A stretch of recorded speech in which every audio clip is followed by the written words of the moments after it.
This morning's story from the Word is about Isaac, Abraham and Sarah's son. And Isaac had been living in the land of the Philistines with Abimelech, the king of the Philistines. And in this story, you'll see that the Philistines start kind of trying to pick a fight with Isaac.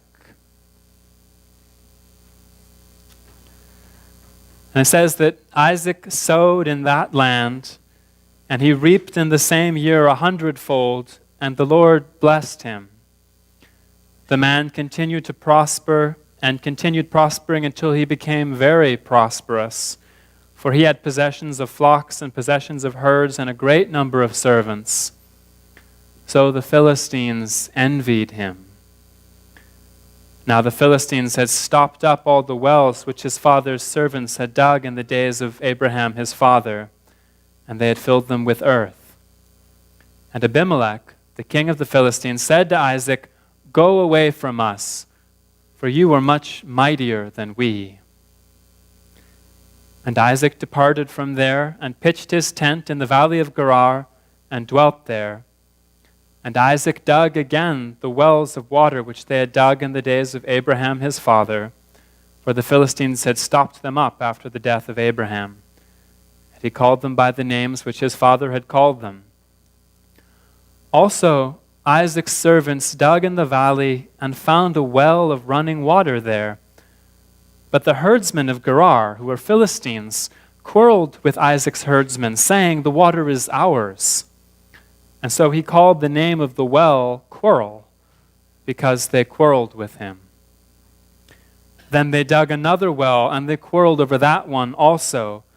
So he called its name Enmity. And he moved from there and dug another well, and they did not quarrel over it. So he called its name Spaciousness, because he said, "For now the Lord has made room for us, and we shall be fruitful in the land." So Isaac was pretty much just taking care of himself. He was being very successful as a farmer. He was becoming very wealthy. He had big herds of animals. And the Philistines basically said to him, "Nope, you're too rich, you're too powerful, we're scared of you. Get out of our land. Go away." And Isaac could have said, "Guys, I'm not doing anything to you. I'm not going to hurt you. I'm not going to try and take over your country." But he didn't say that. He just left.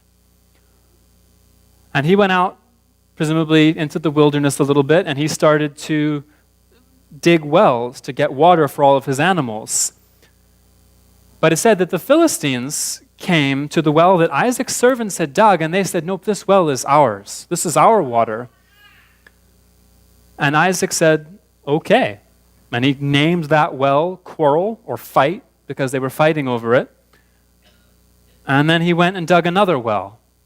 And the same thing happened. The Philistines came and said, "Hey, that's our water," even though Isaac's servants had dug it. And so Isaac said, "All right." And he called that well Enmity, which means hatred, basically.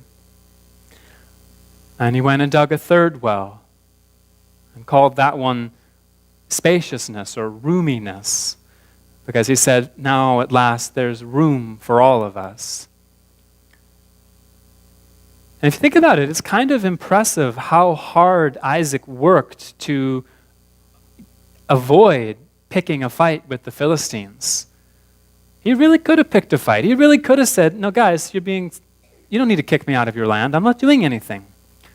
And he certainly could have said, "No, I dug this well. We dug this well. You guys find your own well. You can dig your own well easily." But 2 times he just said, "You know what? It's fine. You can have it, and I'll dig another one."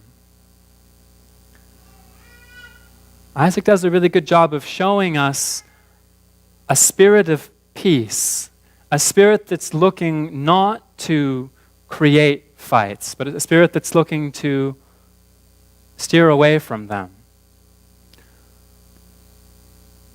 A way to maybe appreciate what he was doing is to think of a situation where another kid, maybe a really little kid, comes over to your house and just starts playing with all your toys. Ever happened to you? Someone else is just getting into all your things and taking out all your toys. Kind of want to panic and say, no, no, no, put those away. Those are mine. And you would be kind of right to do that, right? You would be right to say, well, no, those are my toys. Just like it would have been actually kind of fair for Isaac to say, you know what? We dug that well. But what Isaac did is like us choosing to say, you know what? It's okay. I've got enough stuff. I've got enough toys. And there's some for me to play with, and this other kid, maybe a younger kid than you, can play with some of my other toys. It will be okay. We don't need to fight over each and every one of these things. And this what happens here also illustrates a way that we can have arguments or not have arguments.